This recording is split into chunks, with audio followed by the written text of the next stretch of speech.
샬롬, 예수 그리스도의 평강이 여러분 모두에게 함께 하시기를 바랍니다. 함께 찬송하시겠습니다. 123장, 저들 밖에 한밤중에 123장 함께 찬송하시겠습니다.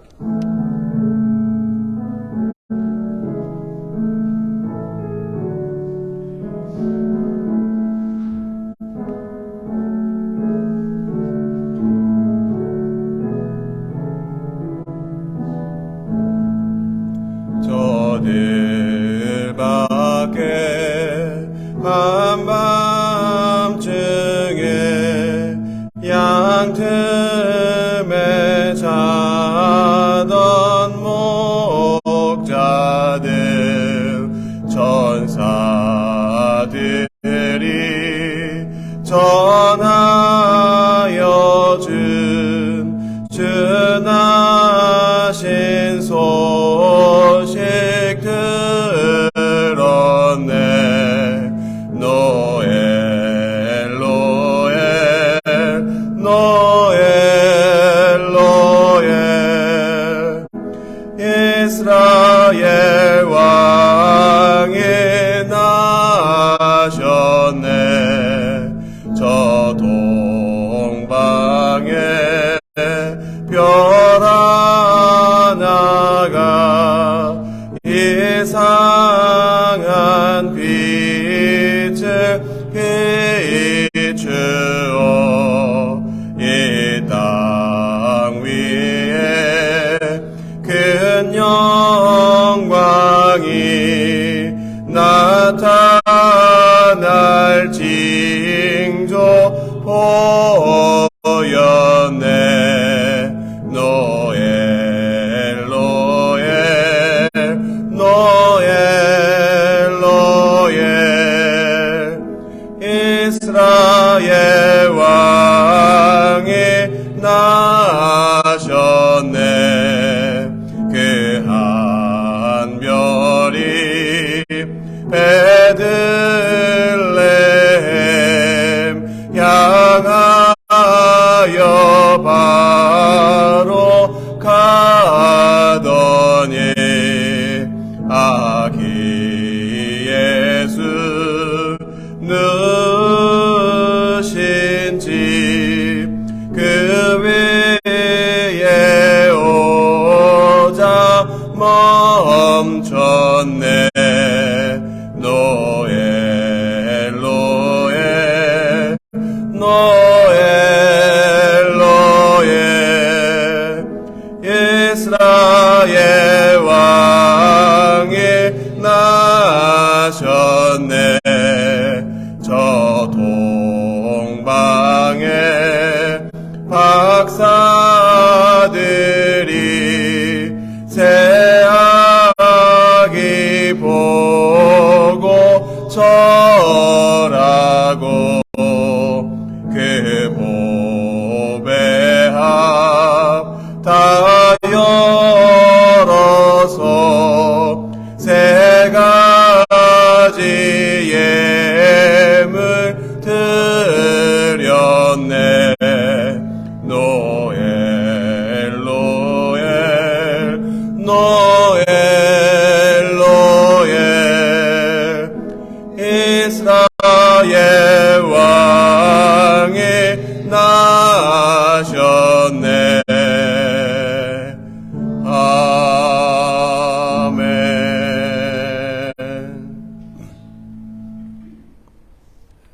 찬송가 125장 천사들의 노래가 함께 찬송하시겠습니다.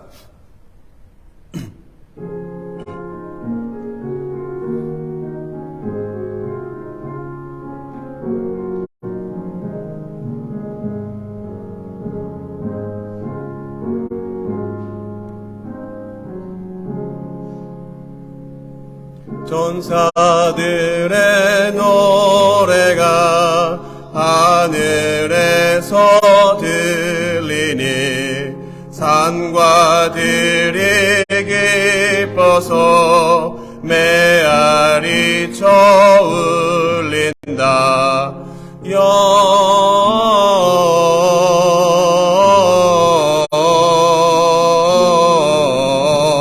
영광을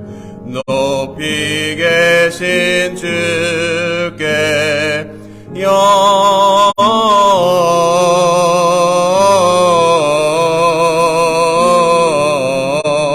영광을 높이 계신 주님께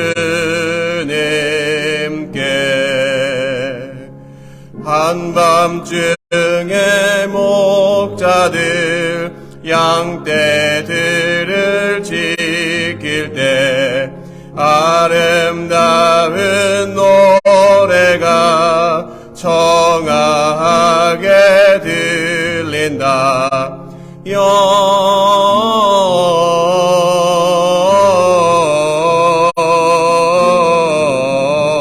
영광을 높이 계신 주께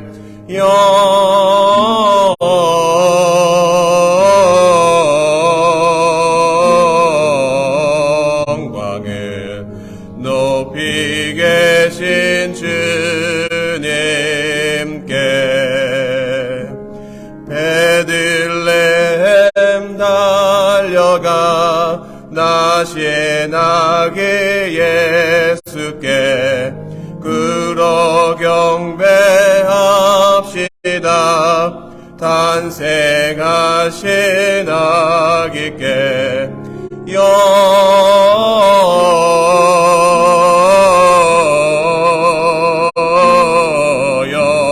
영광을 높이 계신 주께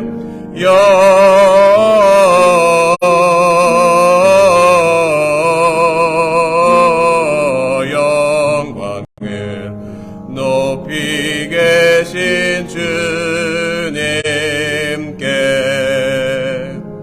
그 유 안에 누이신 어린 아기 예수께 우리들도 다 함께 기쁜 찬송 부르자.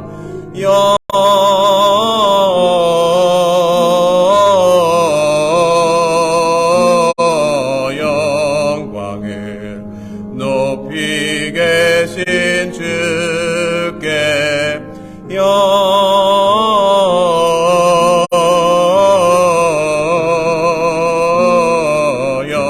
영광을 높이 계신 주님께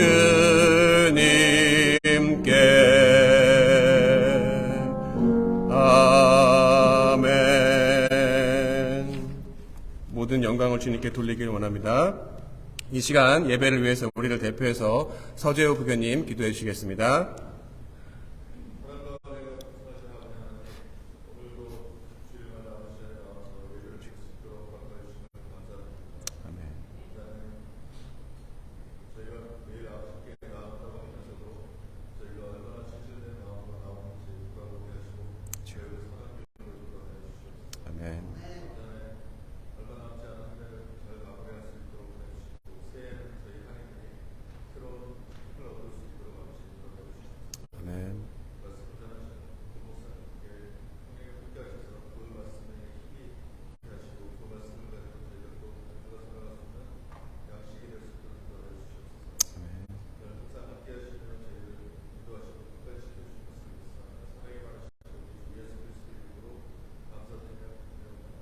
아멘.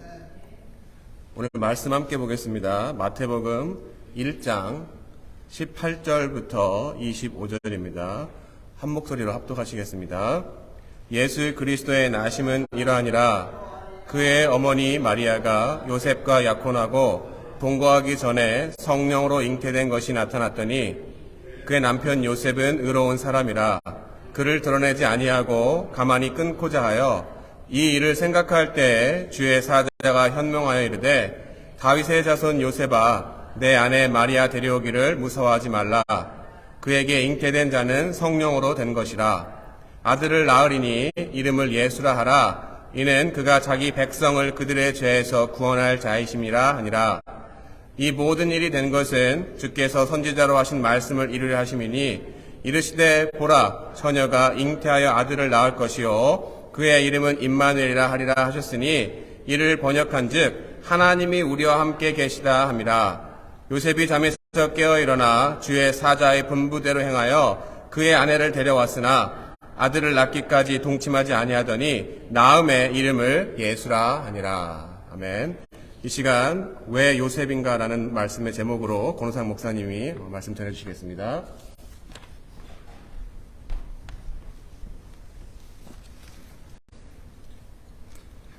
먼저 기도하겠습니다. 하나님 감사합니다. 이 시간에 하나님의 말씀을 듣습니다. 하나님 성령님께서 특별히 저희와 함께 하셔서 말씀을 잘 깨달을 수 있는 지혜를 허락하여 주시고 저희가 꼭 들어야 할 주의 음성을 들을 수 있도록 하나님 은혜를 내려주옵소서. 예수님의 이름으로 기도드렸습니다. 아멘. 말 안 듣는 아이가 엄마한테 혼나고 있었습니다. 지독하니 말을 안 들어서 엄마한테 많이 혼나고 있었습니다. 혼나다가 이 아이가 이렇게 물었습니다. 엄마, 나 어디서 좋은 아이지? 그러니까 이렇게 나를 혼내지. 저희 집 이야기가 아닙니다. 이런 이야기는 얼마든지 일반적인 가정에서 일어날 수 있는 거죠. 그때 여러분이라면은, 여러분이 그 엄마라면 어떻게 대답하시겠습니까? 예, 이 엄마는 이렇게 대답했습니다. 내가 주워오면 너 같은 애를 주워오겠냐? 너처럼 못생기고 말 안 듣고 말썽 피우고 부모 속썩이는 아이를 내가 주워오겠냐고. 잘생기고 말 잘 듣고 예쁘고 공부 잘하는 것을 주워오겠지. 부모는 아이를 선택하지 못합니다. 그렇죠? 하나님이 주시는 대로 받아야죠. 또 아이도 부모를 선택하지 못해요. 태어나 보니까 이분이 내 엄마, 아빠가 된 겁니다.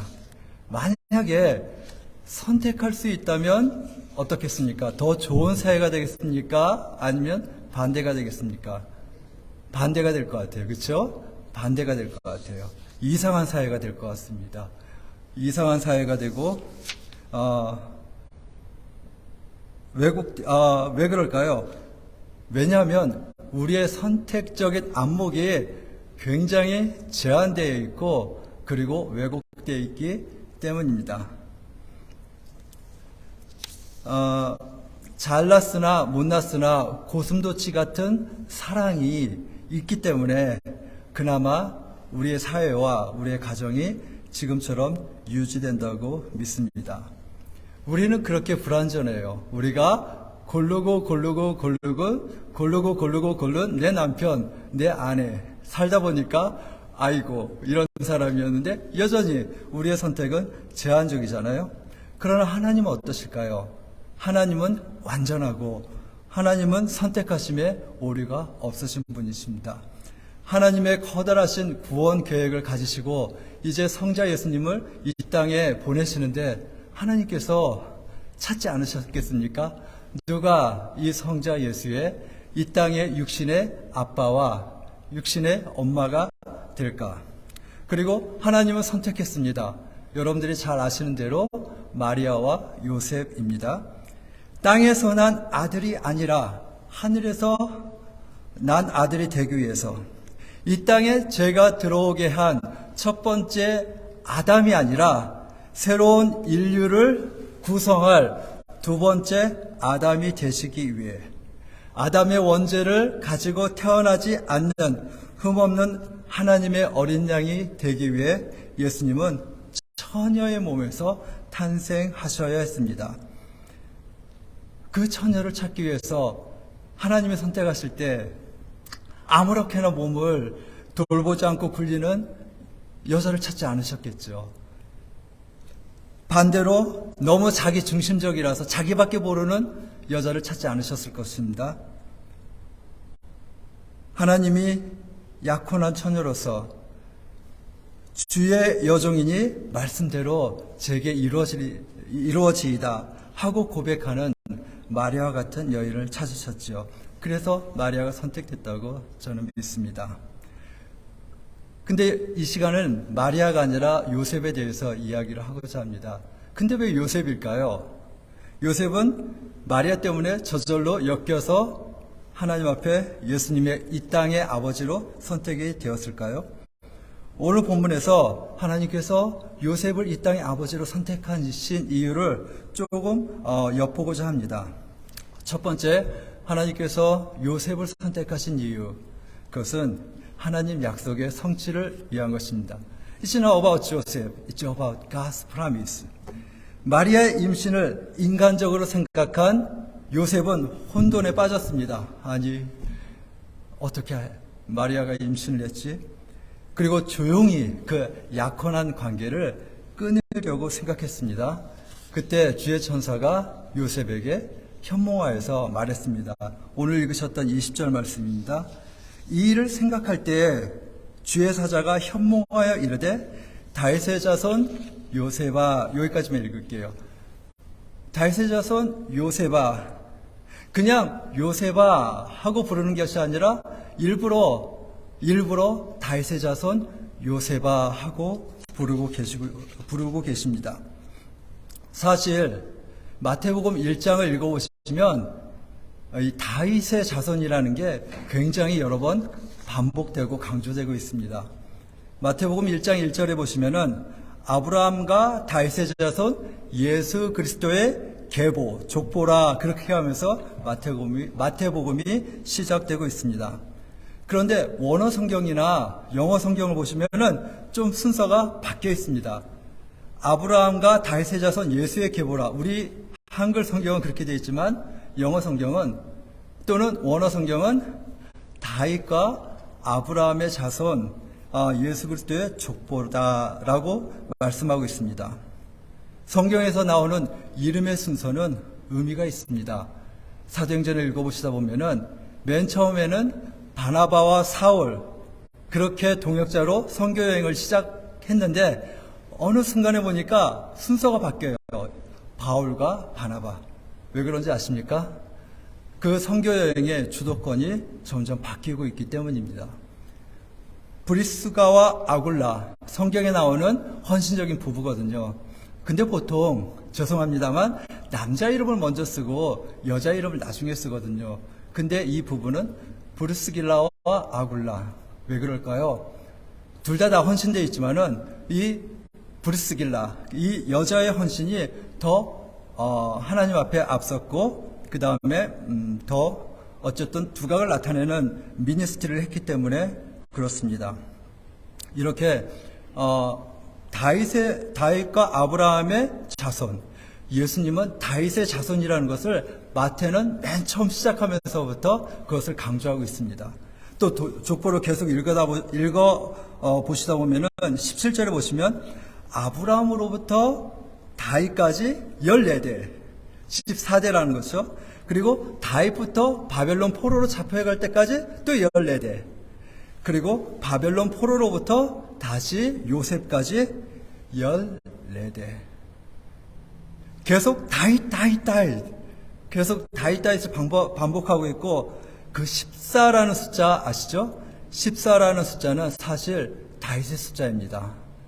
다윗의 숫자 알파벳 자음을 숫자로 히브리 사람들은 표현하는데 숫자를 자음을 이용해서 표현하는데 바로 다윗의 자음이 14예요. 그래서 14를 보통 다윗의 숫자라고 합니다. 그러니까 14. 다윗. 그 1장 한 장에 이 말들이 계속 뿌려지고 있습니다. 왜 그럴까요? 마태는 의도적으로 이렇게 했습니다. 예수님이 바로 그 다윗의 자손이라는 것입니다. 다윗의 자손이 뭐가 어때서? 다윗의 자손이라는 얘기는 하나님께서 나중에 이 다윗으로부터 메시아 왕을 보내겠다라는 것입니다. 구약에서부터 하나님께서 메시아를 보내시는데 그 메시아는 다윗의 자손 왕으로 오실 거라는 약속을 미리 말씀하셨어요. 이사야 선지자 11장 1절에 보면 이새의 줄기에서 한 싹이 나며 그 뿌리에서 한 가지가 나서 결실할 거라고 말씀하고 있어요. 이새가 누구죠? 다윗의 아버지죠. 이새의 줄기에서 한 싹이 나며 누굴 말하는 걸까요? 다윗을 말하는 걸까요? 이사야는 다윗보다 한 300년 후의 사람이에요. 근데 미래형으로 말씀하고 있잖아요. 이새의 줄기에서 한 싹이 이제 나올 것이다. 물론 다윗을 얘기하는 게 아닙니다.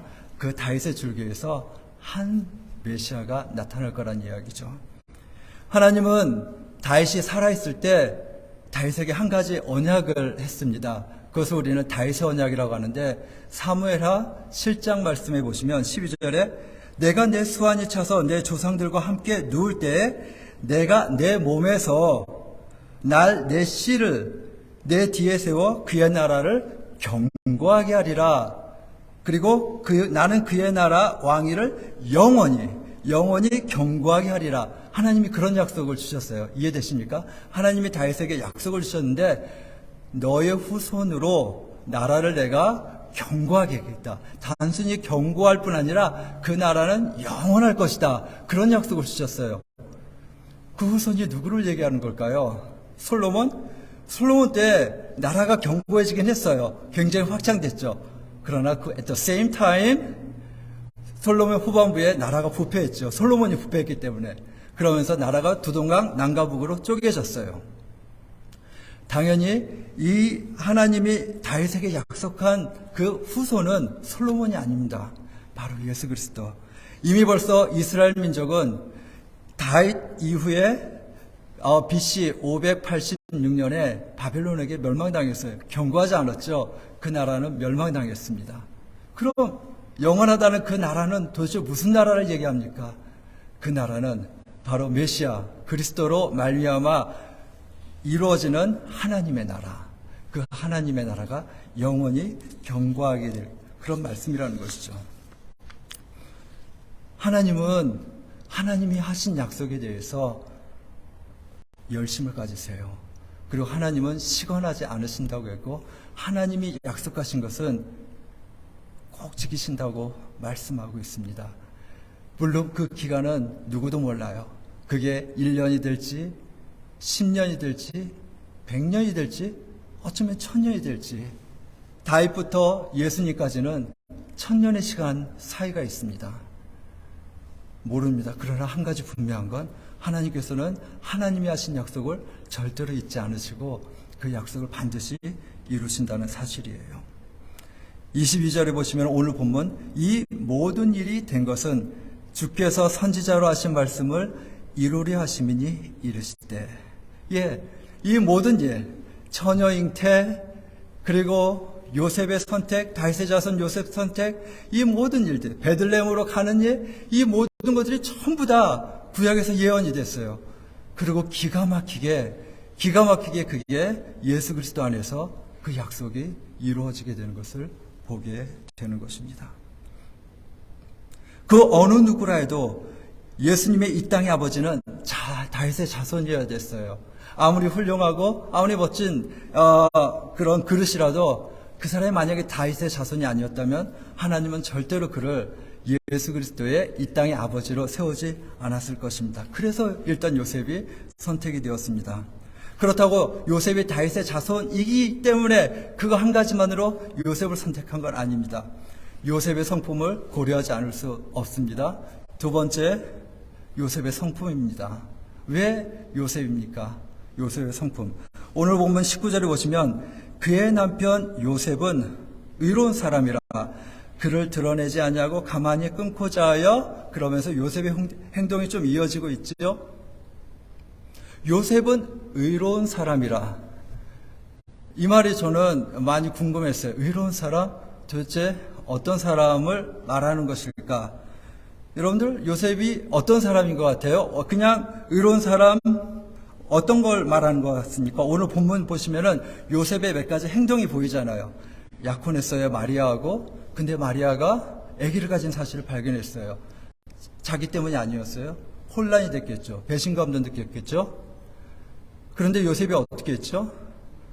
그거를 비밀리 그나마 마리아를 좀 보호하고 싶었어요. 왜냐하면 그걸 만약에 드러낸다면은 그리고 요셉이 마리아를 정죄한다면은 아마 마리아는 굉장히 큰 위험에 당하게 될 것입니다. 마리아도 그걸 사실 알았겠죠.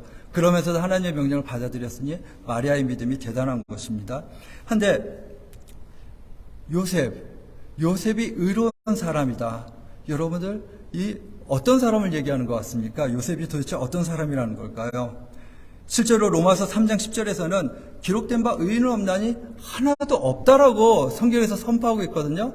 이 세상에 의인은 없다. 하나도 없다. 성경 한쪽에서는 의인이 하나도 없다고 하고서 한쪽에서는 요셉은 의인이다. 이렇게 얘기하고 있고 요셉뿐 아닙니다. 사가랴, 엘리사벳, 세례 요한의 부모님이죠. 이분들도 의인이라고 성경에서 얘기하고 있고 시므온, 사도행전 10장에 나오는 백부장 고넬료, 구약에서는 노아요, 의로운 자라 이런 식으로 표현하고 완전한 자라 표현하고 있어요. 뭔가 좀 성경하고 서로 성경끼리 서로 맞지 않는 것 같습니다. 여기서 나오는 의로운 사람 도대체 뭘 얘기하는 걸까? 의롭다라는 디아코스, 의롭다라는 그 의라는 단어는 여러 가지 의미가 있는데요. 여기서는 우리가 하나님 앞에서 흠없고 완전하고 믿음으로 말미암아 의롭게 되는 그런 칭의의 그런 의로움이라기보다는 성품으로서의 의로움을 말하는 것입니다. 성품으로서 의로움은 그 사람이 하나님과 하나님의 말씀을 신실하게 그리고 책임 있게 지키려고 하는 그런 자세, 이것을 의롭다라고 말해주는 거예요. 그래서 요셉은 적어도 이 말씀을 통해서 비록 예수 그리스도를 얼마나 믿는지 그 믿음으로 의롭다함을 받았는지에 대해서는 우리가 확실하게 얘기할 수 없지만 한 가지 확실하게 말할 수 있는 것은 요셉은 하나님의 말씀에 대해서 진지했습니다. 하나님의 말씀이라면은 충성스럽게 최선을 다해서 지키려고 했습니다. 그게 요셉의 의로움이었습니다. 근데 좀 아이러니하죠. 만약에 하나님의 율법에 대해서 최선을 다해서 지키려고 했으면 신명기서의 말씀에 보면 처녀가 결혼도 안 했는데 애를 가지면 돌로 쳐 죽이라고 했거든요. 요한복음 8장에 보면 그런 사건 나오잖아요. 간음하다가 이렇게 들켜가지고 예수님 앞으로 끌려 나온 여인 있잖아요. 요셉이 진짜 말씀에 충실했다면은 아니 결혼도 하기 전에 약혼이었죠. 결혼은 아니에요. 약혼한 상태에서 애를 가지면 안 되는 상태에서 애를 가졌어요. 아니 어떻게 하나님 말씀을 어기고 그럴 수가 있어 하면서 오히려 공개적으로 뭔가 법 집행을 하는 사람이 뭔가 의로운 사람, 율법에 철저한 사람일 것 같지 않습니까? 그런데 요셉의 행동은 하나님이 의롭다라고 말씀해 주시면서 요셉은 반대로 행동해요. 그것을 드러내지 않고 감싸주려고 얘기하고 있고, 그렇지만 취할 수는 없고 조용히 헤어지려는 요셉의 행동을 볼 수 있습니다. 뭘까요? 근데 하나님은 왜 요셉을 의롭다고 하셨을까요? 그게 바로 하나님의 마음입니다.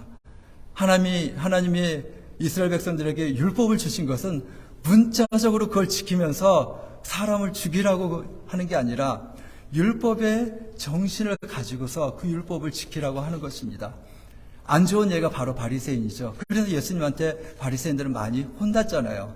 너희가 여러 가지 율법은 지키지만 율법에 더 중요한 거, 의와 인과 신은 버렸도다. 마태복음 23장 23절. 그렇게 예수님이 바리새인들을 꾸짖었잖아요. 율법 지키는 거 좋다. 그러나 율법에 정신이 있다. 그 율법을 주신 하나님의 마음, 의와 인과 신, justice, mercy, and faithfulness. 이런 것을 너희가 무시한다면 그건 율법을 지키는 게 아니라는 거죠. 배신감에 상처받았고 사랑이 증오로 변해서 요셉은 얼마든지 마리아에게 복수 비슷한 것을 할 수 있었을 텐데 오히려 요셉은 마리아에게 자비를 베풀었고 긍휼히 여겼습니다. 내가 이걸 공개적으로 말하면 마리아는 어떻게 되는 건가? 그럴 수 없다. 오히려 긍휼히 여겼고 불쌍히 여겼고 조용히 떨어지려고 했습니다. 요셉의 의로운 성품을 볼 수 있는 장면입니다. 그리고 요셉의 의로운 성품은 아까 제가 뭐라 그랬죠? 하나님의 말씀에 최선을 다하려고 하는 그 모습, 하나의 성품입니다. 신학적으로 내가 하나님 앞에 의로움, 그런 차원의 이야기가 아니라 요셉의 성품을 얘기하는 거고 말씀에 충실하려고 하는 그 성품을 말하는 것입니다. 그때 하나님이 요셉에게 어떻게 행동할 것을 지시했을 때 요셉은 순종하잖아요. 그게 바로 의로움입니다. 왜 요셉인가? 첫 번째는 다윗의 자손이기 때문입니다. 이것은 요셉의 선택과 전혀 무관한 건, 요셉이 태어났을 때 태어나고 보니까 자신이 유다 지파 다윗의 자손이 된 것뿐이죠. 두 번째는 요셉의 성품, 그 두 가지가 요셉을 요셉되게 만들었다고 저는 말씀드린 것입니다. 여기서 제가 두 가지를 얘기하고 싶어요. 하나님의 주권과 인간의 선택. 이것은 굉장히 큰 논쟁거리입니다. 이 세상의 모든 일은 하나님의 주권에 달려있다. 하나님이 다 주관하신다. 모든 것. 요셉이 다윗의 자손으로 태어나게 한 것 다 하나님이 한 거고, 그렇게 한 것, 모든 것들을 다 하나님이 다 조종하시고 다 다스리신 분이시, 하나님의 주권을 얘기하는 거죠. 또 한편에서는 인간의 의지. 그렇지만 인간의 역할은 뭐냐? 인간은 하나님 시키는 대로 그냥 로봇처럼 움직이는 존재가 아니라 인간의 의지가 있고 인간이 선택해서 나아갈 수 있는 그런 자유의지가 있는 것이죠. 근데 이게 신비입니다. 한편으로 보면 여러분들의 삶을 두고 봐도 그렇지 않습니까? 내가 어떻게 여기까지 왔을까요? 하나님의 은혜 없이 여기까지 왔을까요? 아니죠. 하나님의 은혜가 나를 여기까지 이끌었고 나를 지키셨고 보호하셨죠. 하나님의 주권입니다. 그러나 한편으로는 또 나의 선택이 있었고 나의 판단이 있었고 나의 순종이 있었고 또 나의 불순종이 있었고, 한편에서 하나님의 주권이 있고 한편에서는 나의 선택과 나의 판단이 있고, 이게 신비롭게 결합되어서 우리의 삶을 살아나가고 있는 것입니다. 내가 주오며 너 같은 것을 주오겠어. 너처럼 못생기고 말 안 듣고 말썽 부리고 부모 속썩이고 이런 못생긴 것을 데려오겠냐고. 말 잘 듣고 잘생기고 예쁘고 공부도 잘하는 것을 주오겠지. 그 초두에서 제가 말한 그 엄마의 이야기를 기억해 보시기 바랍니다. 하나님은 주권자로서 무한한 능력, 선택의 능력을 가지고 있음에도 불구하고 우리 같은 자를 선택하셨습니다. 하나님 선택했는데 나보다 더 잘나고 능력 있고 뽑으면 하나님 일 더 잘할 것 같은 그런 사람들이 지천에 널렸는데도 내가 뽑혔어요. 여러분이 뽑혔습니다. 왜일까? 하나님의 긍휼입니다. 하나님의 긍휼이고, 거기서 우리의 역할은 끝나는 거예요. 나는 선택받았으니까 이제 나는 끝. 그게 아니죠. 거기에 또 나의 역할이 있는 것이죠. 그러면서 우리는 성장하고 성숙하고 깨끗한 하나님의 그릇으로 점점 빚어지고 만들어 나가는 것입니다. 어거스틴이 이런 이야기를 했어요. 모든 것이 하나님에 달려 있는 것처럼 기도하라. 그리고 모든 것이 너에게 달려 있는 것처럼 일하라. 이해되십니까? 이 모든 일들은 주관하신 분은 하나님이셔. 열심히 기도해야 됩니다. 그러나 그게 끝이 아니에요. 그러나 또 모든 일이 나한테 달린 것처럼 나는 일해야 되는 것이죠. 두 가지가 신비롭게 조합이 돼서 하나님의 일은 일어나는 것입니다. 애드벤트, 오늘이 마지막 주입니다. 대강절, 대림절. 이미 벌써 예수님은 오셨어요. 애드벤트라는 뜻은 기다림이란 뜻이라고 말씀드렸죠. 오심, 기다림. 이미 벌써 예수님은 오셨어요. 그리고 그 아기 예수님으로 오실 그 예수님을 옛날 이스라엘 백성들이 오랫동안 기다렸고 그 구원의 은혜를 경험했습니다. 이제는 다른 기다림이 우리에게 필요합니다. 예수님은 약속을 하셨어요. 예수님은 또다시 오신다. 근데 이번엔 틀려요. 어떻게 오시냐면 이번에 아기로 오시는 게 아니라 이번에는 왕으로 오셔요. 그냥 심판자로 오시고, 구원자로 오시는 게 아니라 이제 심판자로 오시고, 어린 양으로 오시는 게 아니라 사자로 오십니다. 요한계시록 읽어보시다 보면은 전혀 다른 예수님의 이미지를 여러분들이 보게 될 것입니다. 흰 옷을 입고 얼굴엔 광채가 나고 입에선 검이 나오고 물에선 눈에선 불이 나오고 전혀 다른 예수님이에요. 그러나 그 예수님 동일한 예수님입니다. 예수님은 양이시면서 사자, 구원자이시면서 심판자. 그 예수님 앞에 우리가 사용되는 그릇이 되기 위해서는 하나님의 은혜가 필요합니다. 그리고 우리의 헌신과 결단이 필요합니다. 요셉을 통해서 여러분들이 그런 사실을 보게 되셨으면 좋겠고, 예수 그리스도가 요셉과 마리아의 그런 페어런팅을 통해서 이 땅에 출현한 것처럼 얼마든지 그 예수님은 여러분들의 헌신을 통해서, 여러분들의 삶을 통해서 여전히 또 오시고 또 나타날 수 있는 것입니다. 여러분의 가정에서, 여러분들의 비즈니스 현장에서. 기도하시겠습니다. 하나님 감사합니다.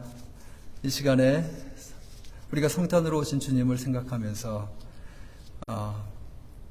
하나님의 무한하신 주권, 그리고 하나님의 약속을 이행하신 데 성실하신 모습과, 그리고 우리가 또 어떻게 살아야 할지를 돌아보는 시간을 주신 것 감사합니다.